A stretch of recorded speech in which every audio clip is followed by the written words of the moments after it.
all of these things really highlight the positives that we see every day in schools, and the students are the ones that are really pushing that in a way that's engaging for other students. And I really think that that's the key is you get somebody like me that's trying to do that. I don't have that right kind of pulse for how to be able to promote these stories in a way that's engaging for the target audience, but these students do. And so you want to let them run with that, with just a little bit of oversight to make sure that everything kind of staying within policy at the same time. You're listening to the smartsocial.com podcast. I'm your host, Josh Oakes. This is our District Talk segment where we interview district leaders to learn how they're keeping students safe on social media so those students can someday shine online. Now, let's get back to the interview.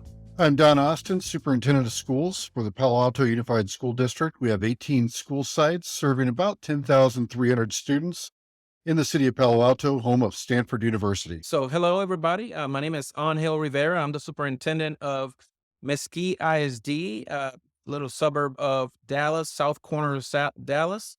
We have 52 schools in our district, and we serve 38,353 students. All right. So my name is Jason Perez, and I am the superintendent for Deer Creek Public Schools, which is located in Edmond, Oklahoma, which is just outside of Oklahoma City. We have 9 school sites, and that spans over 72 square miles with a little over 7,600 students. First question for you. How has the prevalence of technology in the classroom and social media in the classroom impacted student learning and engagement?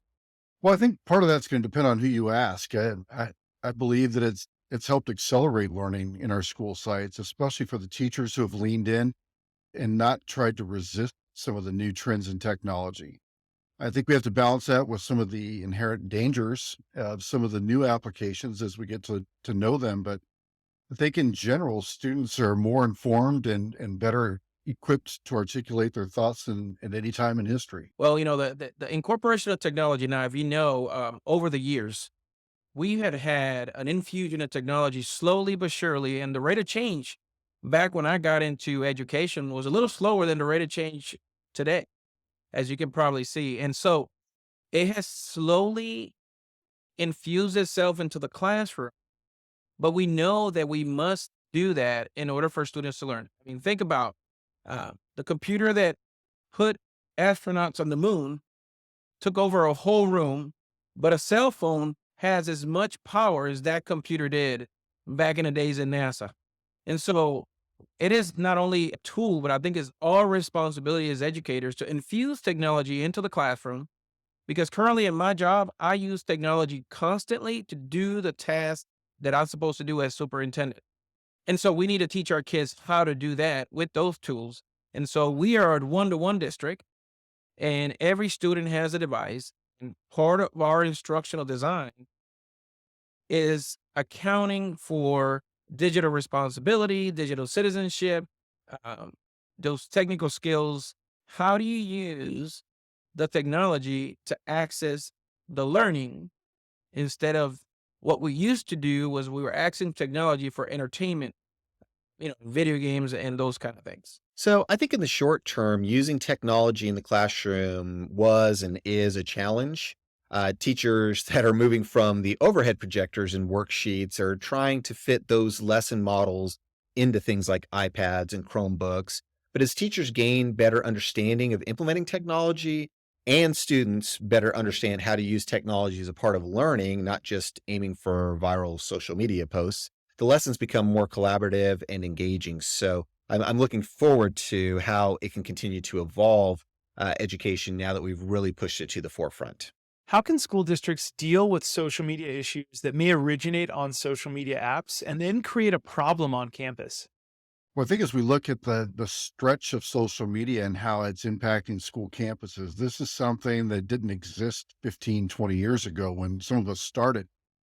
And in fact, one of the problems is that the people in positions of leadership in districts are often now in their 50s, 60s, and they have a different mindset about how to approach these things. I think we need to resist the temptation to shut things down and instead learn how to interact and to correct misinformation when it occurs.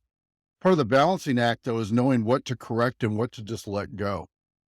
So, yeah, the idea of what creates a significant disruption, that needs to be weighed by the school leaders, and they need to determine what reaches that threshold and know that there's an amount of noise right now that we might think is a really big deal, but in the grand scheme of things is gone in 15 or 20 minutes. So it's really important to weigh the impact, and impact is weighed just differently than it was 2 decades ago. So we do deal with a lot of social media aftermath, is what I call it. It's social media aftermath. And so one of the things that we're done, we have to be proactive.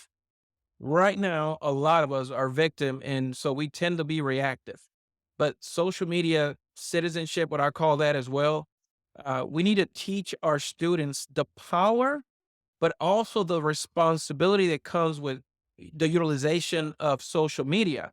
And I'll explain that a little bit more, right? We tend to tell the kids, you know, and some teachers do this, like stay out of social media. There's a lot of responsibility. Why do we do that? Because we're afraid that they cannot handle nor have the maturity. Because you need to have 16 years of age to drive a vehicle, but there is no age limitation in having a social media account. But there's a lot of responsibility that comes with that. But there's also a lot of power. So we teach them the responsibility first.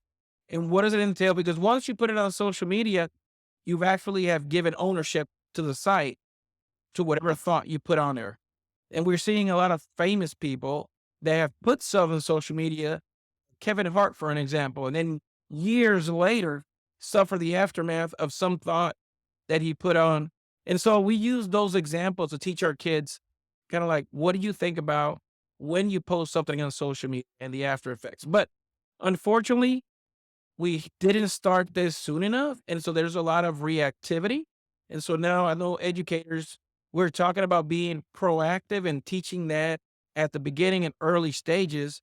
So students are responsible and they're actually benefiting from social media. And so how do we use that?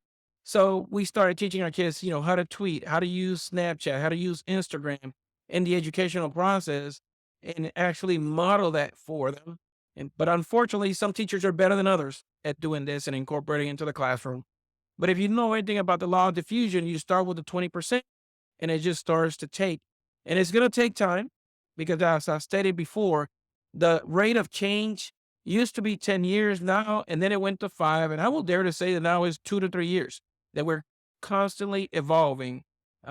If you look at now Chat GPT and all the things that are coming in, they're coming faster than we can predict them and react to them. And so some things you cannot proactively address them, but some things you can. The best thing we can do is just try to be as vigilant as possible in those situations, having opportunities for families to be able to report those in a timely manner, acting upon them.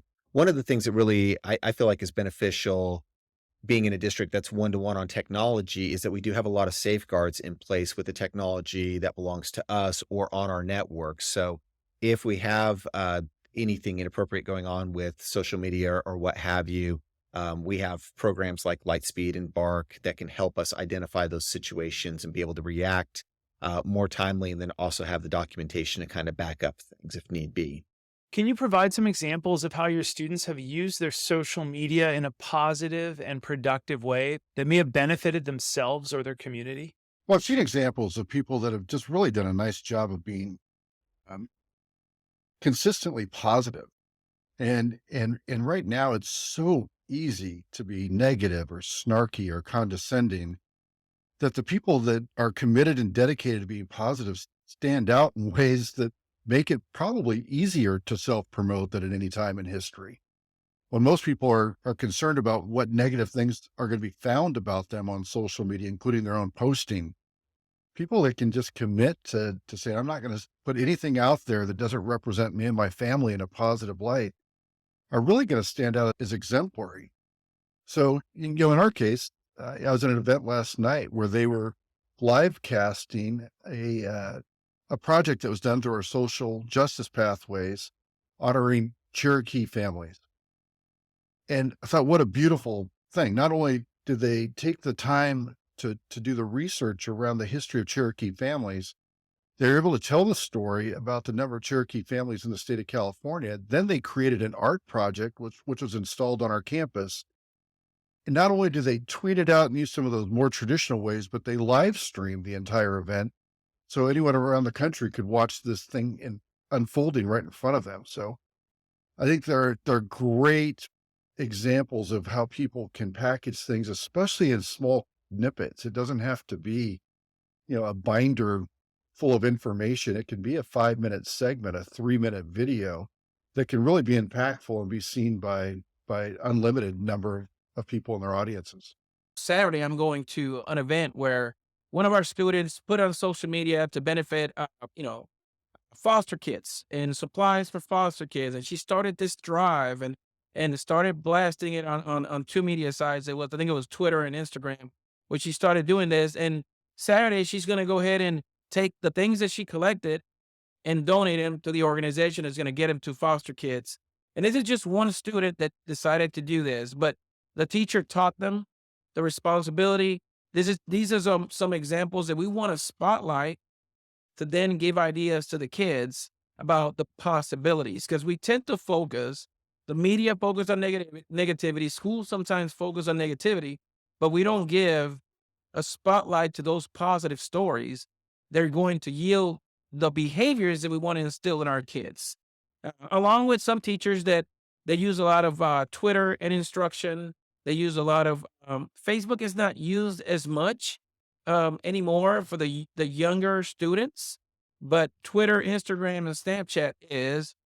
And just look at the we haven't used TikTok as much because all the controversy with TikTok. So we're waiting all that to subside to see if we're going to incorporate it into one of our platforms.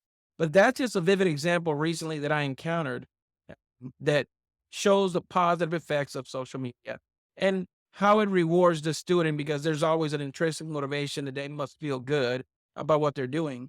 And honestly, I think that's the wave of the future in terms of reaching people. The emails, people do not read emails anymore.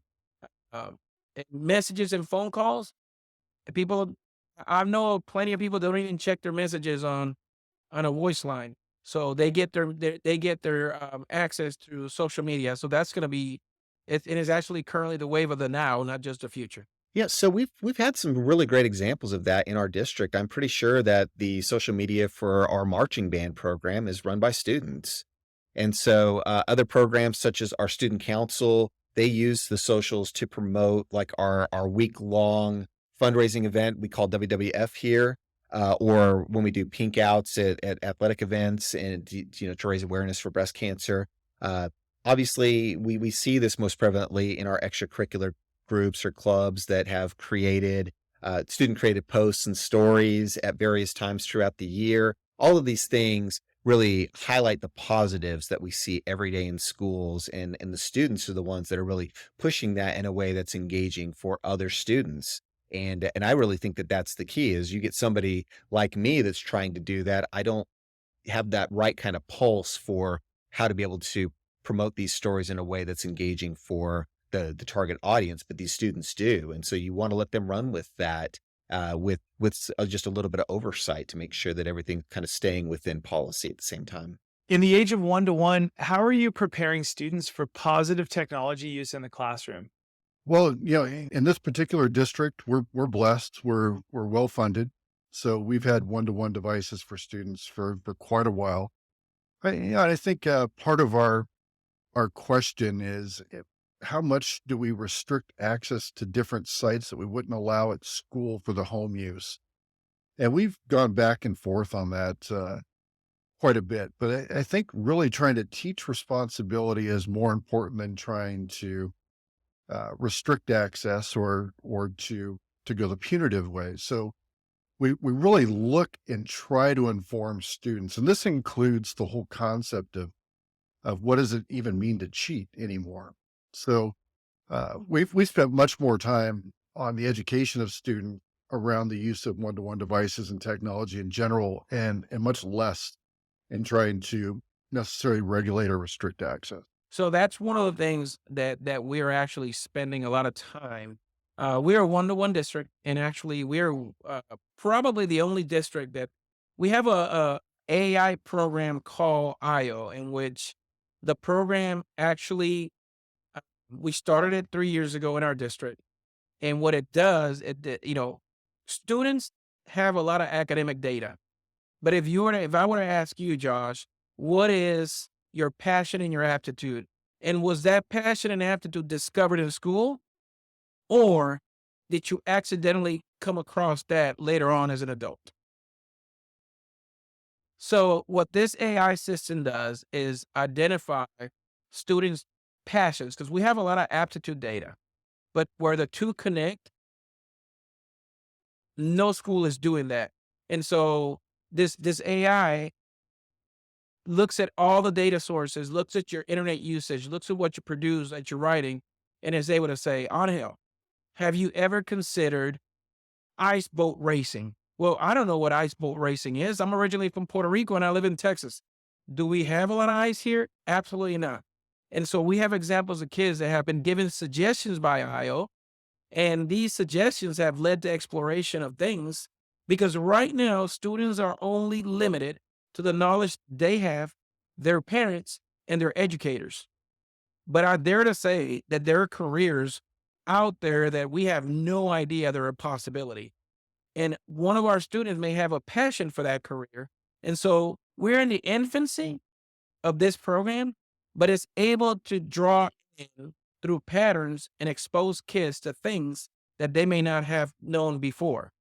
If we look at school engagement, this program will help us engage kids. Right now, I will dare to say that in the best school, 40% of the kids are totally engaged in the learning process. And probably others have extracurricular activities that draw them to the school. But true engagement, every human being is a purpose. And I think everybody has a passion that they're totally, absolutely go nuts about. But schools miss it every day because we're always relying on the human factor. We have not leveraged the artificial intelligence or machine learning to help us capture that. And that's something that we're trying to do in Mesquite, is utilize and leverage machine learning to help us identify the brilliancy, the passion, and the genius in every student, so we can then nudge them towards that. And eventually they're going to be passionate about, because if you think about what you do in unstructured times, Josh, what you do in unstructured times when you have free time, it's what you're passionate about.